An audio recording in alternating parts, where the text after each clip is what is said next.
In the case of any non-profit organization, in the case of any charitable organization, there is zero tax implication. But provided you follow certain simple norms that the income tax department has laid down for you. You might tell me, but I've got a lot of income. I say, how much? You say 1 crore, 10 crores, 100 crores. No cap on this. You may be having 100 crores as your income. If you follow the simple norms laid down under income tax, you don't pay any tax at all. So let's look at this first slide, which is very, very important. There is no tax for charitable institutions provided. First, you need to get registration under 12AA of the Income Tax Act. It's a one-time registration. So what happens is, first at the state level, you either register yourself as a trust or a society. If you are in Maharashtra, you will be registered both as a society as well as a trust or as a company under Section 25, and you can say, now the car is ready. But how do you make the car run? You need fuel. That fuel is money. Money equals income. Income equals income tax. So now you go to the income tax department to exempt your income from tax. So even before you get the 12A, you have to get a PAN number for your organization. Whether you are a trust or say you're a company, you get a permanent account number. That's important. And then you get a 12AA certificate. It's a simple one-page form.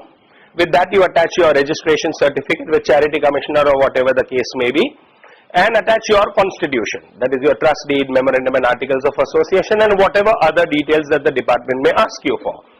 And once you get it, you have a 12A registration which is there. You don't have to renew it. This means you are recognized by income tax department as a tax exempt organization. But this tax exemption is reviewed on a financial year to financial year, or rather what the income tax calls assessment year to assessment year basis. So in certain years, if you do not obey the laws of income tax, in that year your 12A stands suspended. Earlier what used to happen is, if you flouted any of the norms, you would be deregistered under 12A. Now that has thankfully gone away. They assess you on a assessment year to assessment year basis, and in any year where you have defaulted, in that year your 12A is suspended. That means in that year you are treated like an AOP and you are charged at the maximum marginal rate of tax, such as your business income going over 25 lakhs of rupees or whatever other norms I am going to talk about. Second requirement is that the institution must continue to operate only for charitable purposes according to your own objects. You do not swing around on that. You must spend at least 85% of your income in any given financial year that begins 1st April and 31st March on the objects of the institution, which includes your admin costs. The language in the income tax is apply 85% of your income, which includes your admin costs. What do you do with the balance 15%? Yes, surely you could take it to your corpus, or you could create it as a reserve fund, or a contingency fund, or a building fund, or a repair fund.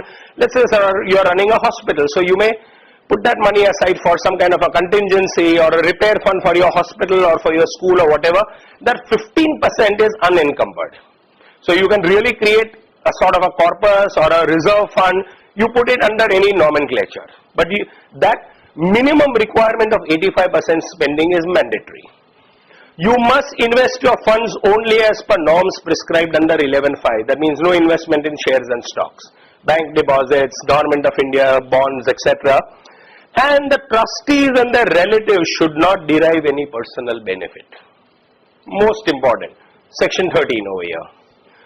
If you in any financial year, for us it's financial year, the year after that is treated as the assessment year from the income tax point of view, you follow it and you pay no tax.